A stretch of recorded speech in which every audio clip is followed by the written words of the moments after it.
The midterms. We are now 1 week away from Election Day. Brand new Fox polls showing Republicans widening the gap. But according to one liberal news anchor, the polls showing a red wave are just one big GOP conspiracy theory. So now Democrats are the ones screaming about fake news. According to our new Fox Power ranking, Republicans will likely win 236 seats in the House. That's a few more than just last week. Democrats now projected to win, less than 200. That's gotta hurt. Control of the Senate remains unchanged. Lots of toss-ups. Fox News still predicting the elephants could take control of 49 seats. The donkeys, 47 full races, still toss-ups. Even Nate Silver's nonpartisan 538.com shows the Senate a 50-50 dead heat, just as it is now. And all he uses, math and statistics. Racist. MSNBC's Joy Reid still sees something nefarious afoot. She claims none of the polls showing Republican gains are real. They're all phony baloney. Yum, yum, yum. Take them to a deli. The GOP, according to Joy, and their pollsters are in cahoots to influence the election. Watch. If you get past those headlines and dig a little deeper, you uncover an insidious and seemingly intentional campaign by Republican-backed polling firms to flood the zone and tip the balance of polling averages in favor of their candidates, to create a narrative that Republicans are surging and that a red wave is imminent and inevitable. Joy, when you are giving Grover mouth love, remember to wipe that smile off your face when you are spreading lies. If you go to the store and you can't find any tinfoil, it's because Joy bought it all for her hat. Her claims are obviously pretty ridiculous. Pollsters are, by and large, known for their impartiality. It's literally their business to try to get at the truth and give an accurate picture.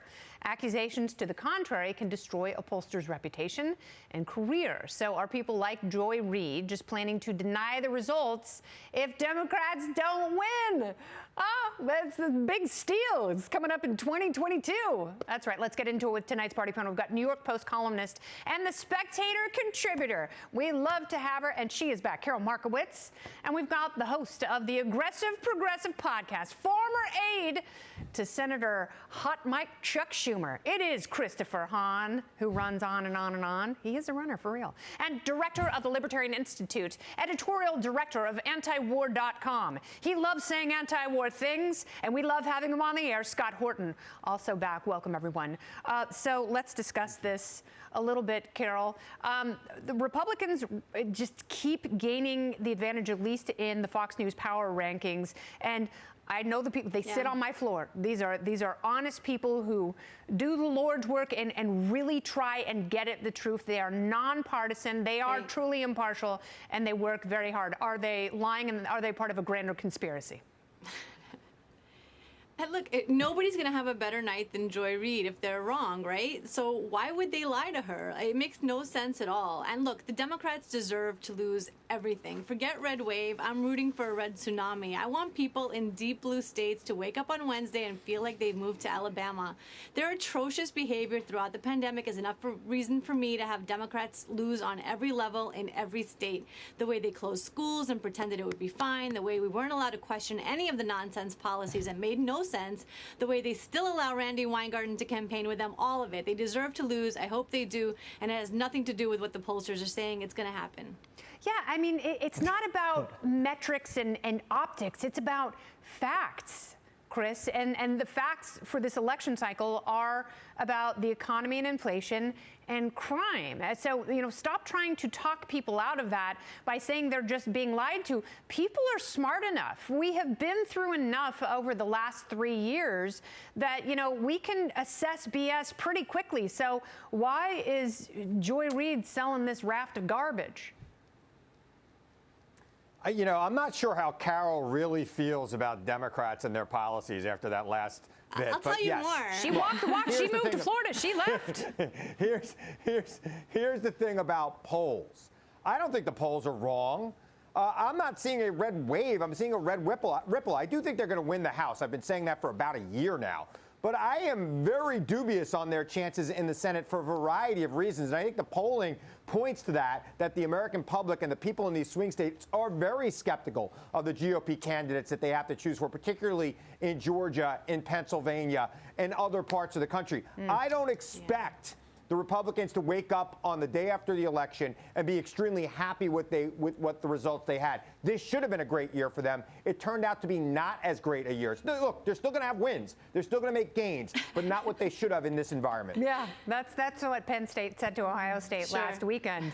They're like, yeah, we still scored a bunch of touchdowns. You guys kind of suck the whole game. Doesn't matter. It's the W. Is it a wave if there's a wave if they lose the Senate? Is it a wave if they don't take the Senate? I don't think so. I think it's a disappointment because of the radicalization of the right. All right, yes, it's only the right who's radical.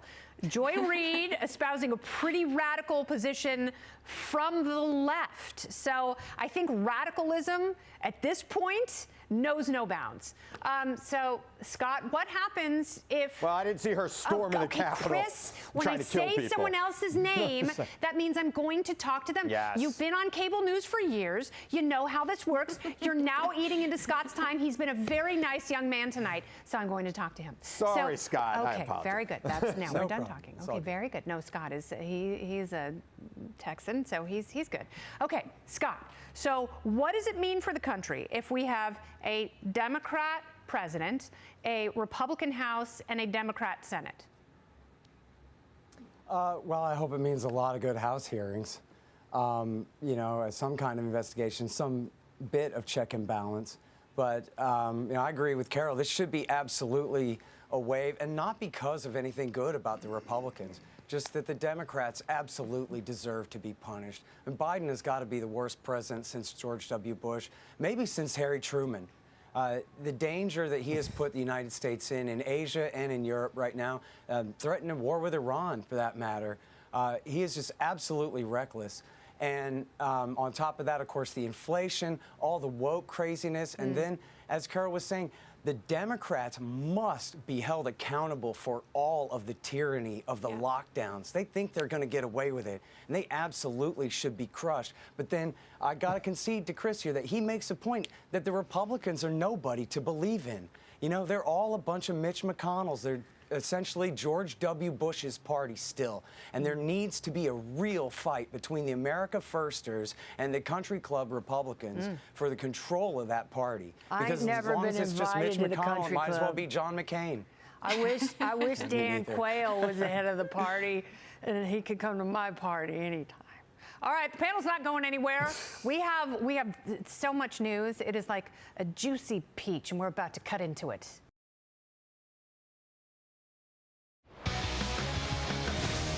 A damning Senate report tonight shedding new light on the origin of the COVID pandemic. Not looking good for the Chinese government. What a surprise. According to Vanity Fair, a special Senate committee has concluded the pandemic was, quote, more likely than not the result of a research-related incident. In other words, it was no freak of nature, no wet market, no bats, no pangolins. Documents from the Senate report reportedly find evidence of faulty lab materials and overworked staff, not to mention a, quote, urgent request to fix a broken air filter in December of 2019 when it had hit the fan, if you know what I'm saying. Yeah, that's right around when the whole mess started. Chinese officials, they're completely dismissing the report. The growing pile of evidence of the lab leak theory is starting to look very, very bad for Beijing. The party panel has returned to discuss. Carol Markowitz, Christopher Hahn, Scott Horton. So what do you make of this Senate report seen through the eyes of Vanity Fair and ProPublica? Carol.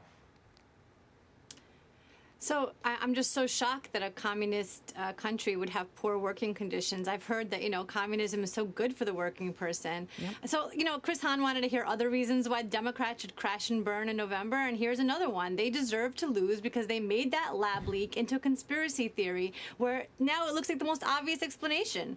The Democrats created an atmosphere where questioning anything about COVID was considered just beyond the pale. It was not allowed. They worked with Facebook, with Twitter, with other social media apps to shut down any information like this. And now we're finding out that it was most likely true. No. If Republicans win the House and Senate, there have to be hearings on all of this. Why do you say no, Chris? Well, I agree. There should be hearings on all of this.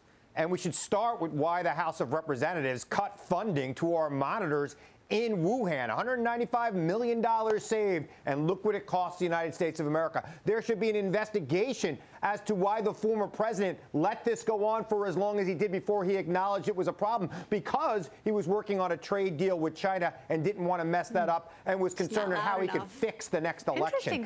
Let's be very, very, very clear. The former president, the Republican Congress, let this happen. They should be held responsible for it. Let's have those hearings, Carol. I think we should be looking into that lab. Of course we should. That was a major problem, and let's find out. So it's interesting because you would be kicked off Twitter if you said that last year. Absolutely, without question. No, yes, I've said you it. would. No, I've been saying it for years, and I haven't been kicked off. Okay. I've been saying it here. I've been saying it on Twitter, and I will continue to say it, and because that's what I believe. Okay, and I believe it's the Republican Party's fault. We don't got any solutions here. Remember when this happened? 2020. Sorry. Okay, I'm trying to ask you a follow-up question. So that's how this works. You say something insane and ridiculous, and then I ask you a follow-up question, which again eats into Scott's time, and Scott has every right to engage in this discussion. But exactly right, Scott. So, but what you're saying is the former president was so compromised by his relationship with China that he didn't put the screws to them, just like Joe Biden and Hunter Biden, who have a very curious relationship with Communist Party officials, and they have not taken a hard stance on this, and certainly have not come out and given the appropriate credence to this theory, which was the most plausible all along. Okay, that's not a follow-up question. That's a statement. Now I'm going to go to Scott Horton. Scott, it is looking worse and worse for China. So they had access to the genomic sequence of this gain-of-function research and magically came up with a vaccine faster than any other research team in the world. Does this thing smell fishier than dead carp on an 80-degree day in the Wuhan wet market?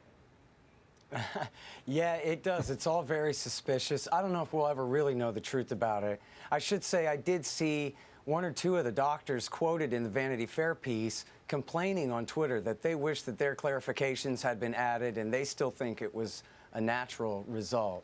I would point out that I believe it was during the Obama administration that the White House tried to stop the funding for this gain-of-function research, but then the bureaucracy led by Fauci just declared an emergency and went ahead anyway. And I think that, frankly, Chris is probably onto something there about the Republicans maybe withholding some of the money that would have gone towards shoring up safety at the lab where they shouldn't have been doing this research in the first place. And so because both parties share in responsibility, we'll probably never get anything like a real set of answers to this. All right, so let's say we get, it's very complicated. Let's say we get some funding from Germany for our research projects. If something goes wrong in our country, do we blame Germany? So if China is so irresponsible and needs so many minders in order to have a baseline level of safety at their level 4 lab, and if the U.S. isn't there, then we're going to unleash a global pandemic. Maybe the U.S. government shouldn't be working with companies to fund that type of research in that place. Agree. So maybe look, you could China take is known for cheap crap. You wouldn't have them work on gain of function on deadly respiratory viruses for you. You would if you were Anthony Fauci, oddly enough. You would. All right. The Biden economy now putting a damper on Americans' retirement plans. A new report tells senior citizens to forget about a beach house in the Bahamas. Set your sights on Amish country, gummers. Lancaster, Pennsylvania, just named the best place in America to retire due to the affordability of housing. Fun, can't wait. The study also considered factors like happiness and healthcare. Do America's elders deserve better than being put out to pasture in PA, Carol? So Pennsylvania actually has 5 of the 10 top spots this year, which I've been to Pennsylvania, so that's a bit perplexing. But I have to agree, it's the Biden economy. It's such a disaster that Pennsylvania starts to look good. She's absolutely Lancaster, Harrisburg, York, Allentown, and Reading, all on the list. Chris, is that where you plan to retire? So what Carol is saying, that the Biden economy has been great for Pennsylvania. Thank you, Carol. We need Pennsylvania in this election. So, no, I plan on staying right here in New York when I retire 2 years after you retire, Kennedy. Yeah, they're going to deport you. Eric Adams is going to put you on a bus. He's going to send you to Martha's Vineyard, which will be its own country. I'm in the burbs. I'm fine. But no, I'm in the burbs. they're coming for you. If Kathy Hochul is reelected, she said that you're the first person she's kicking out of the state. I don't know why she doesn't like you. I thought that was really weird. All right. As long as she doesn't send me to Harrisburg, I'm okay.